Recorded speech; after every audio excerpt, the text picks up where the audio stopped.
आता बातमी आहे साखरेच्या संदर्भातली। साखर महागणं टाळण्यासाठी निर्यात बंदी लागू करण्यात येते। केंद्राच्या निर्णयावर किसान सभेने मात्र जोरदार टीका केलेली आहे।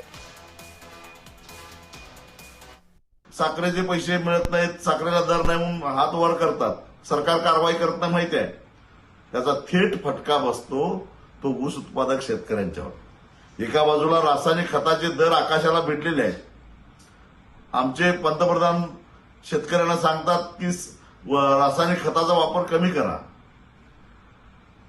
दुसऱ्या बाजूला साखर कारखानदार पैसे द्यायला तयार नाहीत। शेतकऱ्यांनी काय करायचं? खरं तर हा जो सरकारचा निर्णय आहे तो मूर्खपणाचा आहे, भंपकपणाचा आहे असं मी म्हणेन। अचानक असे निर्णय घेऊन होत नसतं, त्याला कुठे ना कुठेतरी प्लॅनिंग करावं लागतं। असे निर्णय घेतल्यामुळे नक्कीच साखरेच्या दरावर फटका हा बसू शकतो।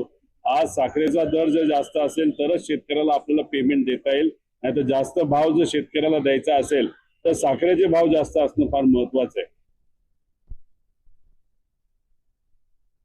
तर साखर निर्यातीवर बंदी घालण्यात आली। निर्यात बंदी सप्टेंबर पर्यंत किंवा पुढील आदेशापर्यंत असेल।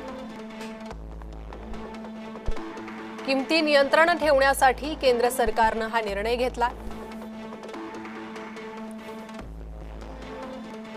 या हंगामात साखर उत्पादन 27.5 दशलक्ष टनाचा अंदाज आहे।